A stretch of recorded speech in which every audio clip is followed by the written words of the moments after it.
Hello hi അസ്സലാമു അലൈക്കും. ഇന്ന് കിടായുടെ കരളാണ് റോസ്റ്റ് ചെയ്യാൻ പോകുന്നത്. ഇന്നിപ്പോൾ എനിക്ക് കിട്ടിയ 2 ചെറിയ കരളാണ്. ഇൻഷാ അല്ലാഹ് നമുക്കിതിനെ റോസ്റ്റ് ചെയ്യാം. ഇനി ഇത് നമുക്ക് റോസ്റ്റ് ചെയ്യാൻ വേണ്ടി ചെറിയ പീസായിട്ട് കട്ട് ചെയ്യാം.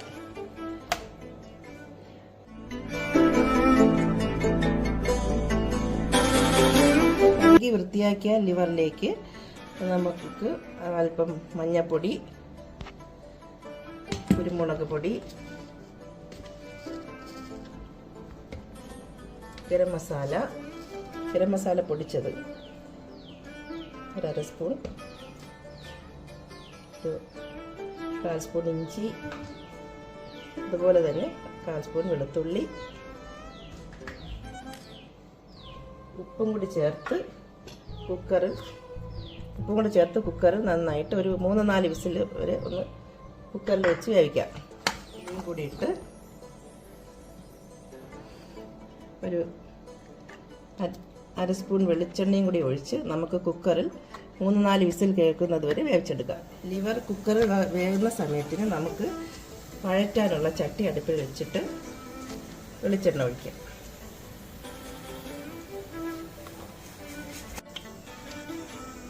ചൂടായ വെളിച്ചെണ്ണയിലേക്ക് അല്പം ഉലുവ ഇടാം. അതിനോടൊപ്പം തന്നെ പെരിഞ്ചീരകവും ഒരു ചെറിയ പീസ് പട്ടയും, പിന്നെ കുറച്ച് കറിവേപ്പില. അതിലേക്ക് കുറച്ച് ചതച്ച 10-25 ചതച്ച ചെറിയ ഉള്ളിയും ഒരു സവാള ചെറുതായി അരിഞ്ഞത് കൂടിയിട്ട് നന്നായിട്ട് വഴറ്റിയെടുക്കാം.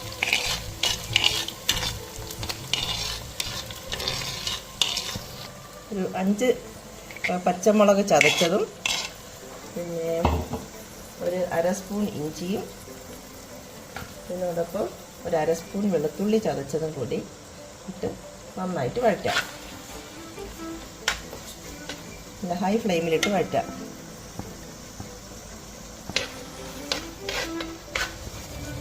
ഉള്ളി നന്നായി വഴറ്റി വരാൻ കുറച്ച് ഉപ്പും കൂടി ഇടാം.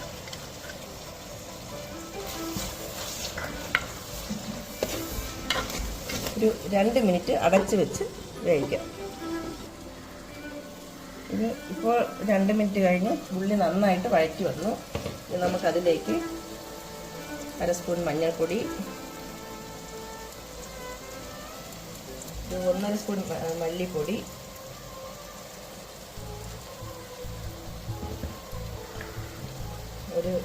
ഒരു സ്പൂൺ സാദാ മുളക് പൊടി, 1/2 സ്പൂൺ കാശ്മീരി മുളക് പൊടി,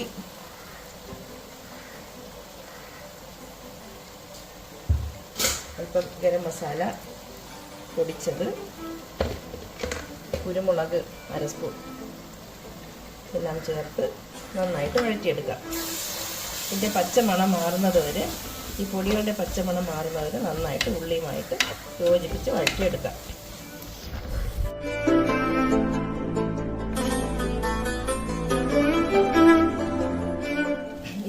പൊടികളുടെ പച്ചമണമെല്ലാം മാറിക്കഴിഞ്ഞ് ഇനി അതിലേക്ക് ചെറുതായി അരിഞ്ഞ 2 ചെറിയ തക്കാളി നന്നായിട്ട് വഴറ്റി യോജിപ്പിച്ചെടുക്കാം. തക്കാളി നന്നായിട്ട് വഴറ്റി വന്നിട്ടുണ്ട്. ഇനി അതിലേക്ക് നമുക്ക് കുക്കറിൽ വേവിച്ച് വെച്ച കരൾ അതിലേക്ക് ചേർത്ത് വഴറ്റിയെടുക്കാം. ആദ്യം നമുക്ക് ഈ മസാലയിലേക്ക് ഈ കരൾ വേവിച്ചിട്ടുള്ള വെള്ളം നമുക്ക് ഈ മസാലയിലേക്ക് ഒഴിച്ച് നന്നായിട്ട് കുഴച്ചെടുക്കാം. കരൾ അല്പം പോലും വെള്ളമില്ലാതെയാണ് വേവിച്ചത്. കരളിൽ നിന്നും പോലും വന്ന വെള്ളമാണ്. കരൾ ശരിക്കും വെന്തപ്പോൾ അതിൽ നിന്ന് വന്ന വെള്ളമാണ്. അത് കളയാതെ അരപ്പിൽ കൂടി ചേർത്താൽ കരൾ നല്ല ടേസ്റ്റാണ്. ഇതിലേക്ക് കുക്കറിൽ വേവിച്ച കരൾ ഇത് നന്നായിട്ട് നമുക്ക് വരട്ടിയെടുക്കാം.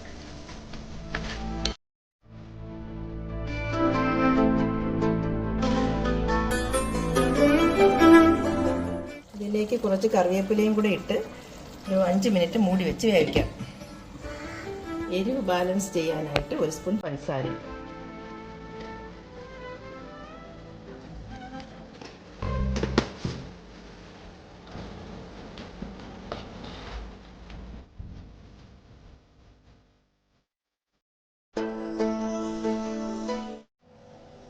അൽഹംദുലില്ലാ ലിവർ റോസ്റ്റ് റെഡി ആയിട്ടുണ്ട്. വളരെ നല്ല ടേസ്റ്റാണ്. എല്ലാവർക്കും നന്നായിട്ട് ഇഷ്ടപ്പെടും. അതിന് കോമ്പിനേഷനായിട്ട് ഞാൻ പാൽക്കപ്പയും ഉണ്ടാക്കിയിട്ടുണ്ട്. എൻ്റെ ഈ വീഡിയോ എല്ലാവർക്കും ഇഷ്ടമായിട്ടുണ്ടെങ്കിൽ ലൈക്കും ഷെയറും സബ്സ്ക്രൈബും ചെയ്ത് എന്നെ സപ്പോർട്ട് ചെയ്യണം. Okay, thank you.